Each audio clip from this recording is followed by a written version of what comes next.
राष्ट्रवादीचे आमदार राजू तोडसाम यांच्या आर्णी विधानसभामध्ये टेक्स्टाईल पार्क व पॉवर प्लांट दृष्टिकोनामुळे यवतमाळ व चंद्रपूरकरांना रोजगार. माझ्या आर्णी विधानसभा क्षेत्रामध्ये अनेक मोठमोठे कामं प्रलंबित आहेत.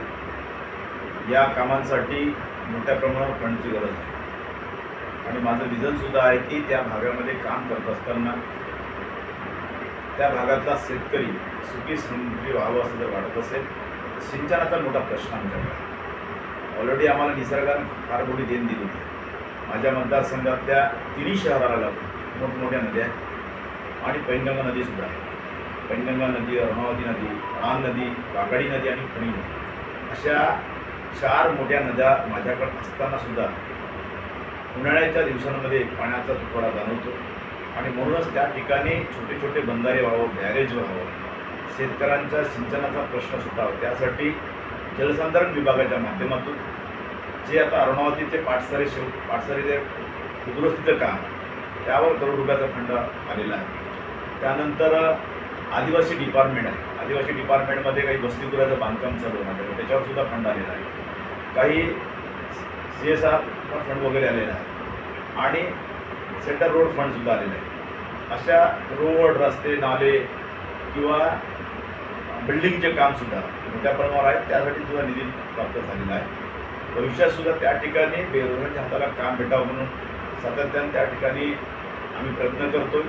मध्यंतरच्या काळात मी टेक्स्टाईल पार्क जे अमरावतीला आहे त्याचा एक छोटा पार्ट जरी आम्हाला मिळाला, कारण की यवतमाळ जिल्हा आपल्याला माहीत आहे, यवतमाळ जिल्हा जगाच्या पाठीवर आणि महाराष्ट्रात आणि देशामध्ये एक आत्महत्याग्रस्त जिल्हा म्हणून परिचित आहे.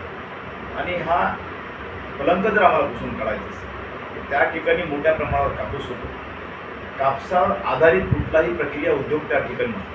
त्यामुळे त्या ठिकाणी सूतगिरणी असेल, कापडगिरणी असेल, टेक्स्टाईल पार्क असेल, अशा प्रकारचा जर उद्योग जर त्या ठिकाणी निर्माण झाला तर त्या ठिकाणचा रॉ मटेरियल म्हणजे कच्चं मार्केट रॉ मटेरियल जे म्हणतो आपण, ते लागणारा जे कच्चा माल आहे तो त्या ठिकाणी मोठ्या प्रमाणात आहे. कापूस मोठ्या प्रमाणावर असल्यामुळे त्या ठिकाणी सूत झाला, सुताच्या गाठी तयार होईल, कापड तयार होईल, एक चांगला मार्केट त्या ठिकाणी होते. त्यासाठी आम्ही प्रयत्न करतो आहे आणि त्यासाठी मान्य राज्याचे मुख्यमंत्री देवेंद्रजी फडणवीस साहेब पुस्तक माझ्या प्रयत्नाला यश देते याची मला आशा आहे.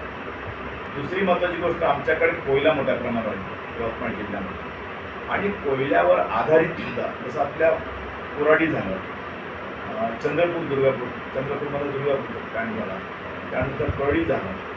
जर कोळसा त्या भागामध्ये निर्माण होतो, चंद्रपूरमध्ये निर्माण होतो, दुर्गापूर पॉवर प्लॅन्ट त्या ठिकाणी, त्याच आमच्या भागाला लागून वणी आहे, मारेगाव आहे, घोणसा आहे, शिमलापर्यंत आमच्याकडे कोयला मोठ्या प्रमाणावर आहे. तर त्या भागामध्ये जर एखादी पॉवर प्लॅन्ट झाला, जसं खापरखेडला तिकडे जर पॉवर प्लॅन्ट झाला तर असं वाटतं की त्या भागातल्या बेरोजगार हातालाही काम मिळेल आणि पॉवर प्लॅन्ट जर करायचा तर त्या ठिकाणी विजेचा प्रश्न, सरकारचं तर धोरण आहे की मागेल त्याला वीज आणि सौर ऊर्जेच्या माध्यमातून आज प्रत्येक शेतकऱ्याला 3 महिन्याच्या आत विजेचं कनेक्शन देण्याचं सरकारने निश्चित केलं आणि त्या दृष्टिकोनातून प्रयत्नसुद्धा चालतो आहे. आमच्याकडे सौर प्लॅन्ट मोठ्या प्रमाणावर निर्माण झालेले आहे. जवळपास 200-300 एकरवर साधारणतः 4-5 ठिकाणी प्लॅन्ट उभे झालेले आहेत. त्या माध्यमातून भविष्यामध्ये शेतकऱ्याचा विजेचा प्रश्न निकाली लागेल, तो प्रश्न सुटेल आणि पाण्याचा प्रश्न, 2 जरी प्रश्न आमचे जर सुटले तर त्या ठिकाणी शेतकऱ्याला समृद्ध होण्यापासून काही रोखणार नाही आणि तसा प्रयत्न आमचा चालू आहे. विपक्षाकडनं मोठं नेरेटिव्ह फैलवण्यात येत आहे की लाडकी बहीणच्या योजना ज्या आहेत त्या बंद होणार आहे किंवा शेतकऱ्यांचे जे वीज माफी आहे ते नाही होणार आहे, त्यांना बिल येणार आहे. त्याच्यावर आपण काय म्हणू? खऱ्या अर्थाने मागचं अर्थसंकल्पीय अधिवेशनाचं जर भाषण जर बघितलं असेल आपण सन्मान्य मुख्यमंत्र्यांचं, तर सन्मान्य मुख्यमंत्री देवेंद्र फडणवीस साहेबांनी स्पष्ट सांगितलं की 5 वर्ष आम्ही शेतकऱ्यांकडून विजेचं बिल घेणार नाही, अर्थातच मोफत वीज हे क्लिअर कट केलेलं. दुसरी महत्त्वाची गोष्ट आपण म्हटलं की शेतकऱ्यांचा तो विजेचा प्रश्न सुटला आणि एक काय बोललं म्हणतो आपण, लाडकी बहिणीच्या बाबतीत तुम्हाला सांगतो, हा प्रश्न सभागृहामध्ये निर्माण झाला होता. सन्मान्य अधिताईनं त्या ठिकाणी उत्तर दिलं.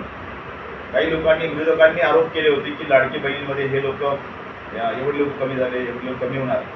परंतु ज्या लोकांना सरकारने लाडकी बहीण दिलेली आहे यापेक्षाही जास्त यादी सभागृहामध्ये ताईने सांगितलं कमी कोणीच नाही झालेली.